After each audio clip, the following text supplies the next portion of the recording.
Kaixo Joseba, Pello naiz eta ongi etorri Leaburuko ostatura.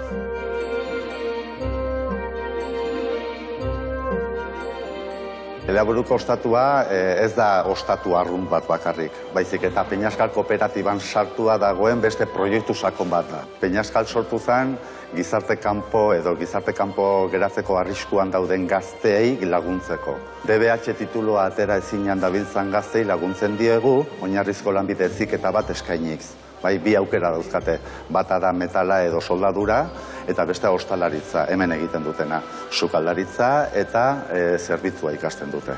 2 urteko ikastaroa izaten da eta formakuntza osatzeko azkeneik praktikata ateratzen ditugu gazteak. Beraz, Leaburuko ostatua beraien lantresna izugarria da, ze beraiek tailerra hemen egiten dute. Sukaldean kozinatu eta aretoan zerbitzatu. Leaburuko ostatuan bi arrazoi ditugu nagusi arro egoteko. Bada inguruko jatetxeetan gure ikasleek errez aurkitzen dutela lana, eta bestea da Leaburutarrek berea egin dutelako gure proiektua. Hau eskola bat izan arren, betiko janariai buelta bat ematen diogu eta zerbitzu on bat eskaintzen diegu inguratzen diren guztiei. Hemen kozinatzen ditugun produktuak bertakoak izaten dira, freskuak eta temporadakoak. Gure karta sasoi menuengatik bideratuta dago. Merkatuan sasoi produktu berri bat azaltzen danean, errezeta berri bat sortu eta kartan ezartzen dugu. Gure proiektua hobeto ezagutzeko modua, sasoiko errezeta bat ikuste izango da.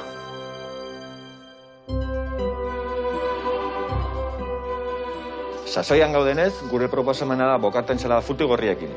Osagaiak dira masustak, fruitu lehorrak, bokartak edo bokeroiak, askotariko letxugak, kurruskari bat, koraltuil, arandanoak eta peresila. Hauek dira bokartak edo bokeroiak, azken dira antxua arrunt batzuk, eta kasu honetan egin duguna da, aurren ezurra kendu, ondo garbitu, eta gero utzegu 6 orduz utzegu ozpinetan. Ozpinetan beratu da, eta egosi ondoren, kolore txuria hartu du.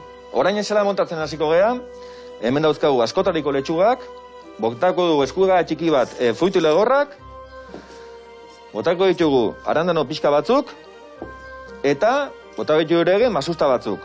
Orain azketa egingo dugu, hemen daukagu oliozpin arrunt bat, etxean eduki dezakegun osagaiekin, eta ingo du ondo bota, eta komenia ondo nastutzea, pinporta hauek eta fruitu legor hauek emango dira beste testura ezberdin bat, eta gozo puntu bat. Ensalada montatzeko, hartuko eraztun edo arraun normal bat, eta hasiko gera lehenengo bokartarekin.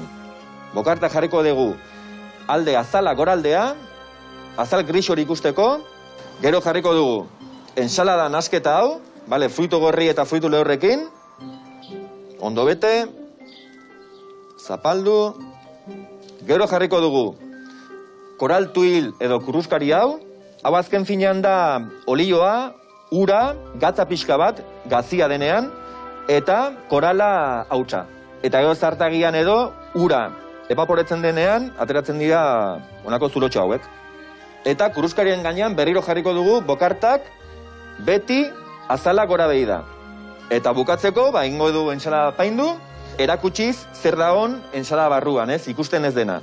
Hau da, fruitu lehor batzuk, masusta batzuk, eta arandano batzuk. Orain amaitzeko botako dugu fruitu gorriekin egindako oliozpin bat, pixkat pintatzeko, eta peresil pixka bat. Hau da gure gaurko proposamena.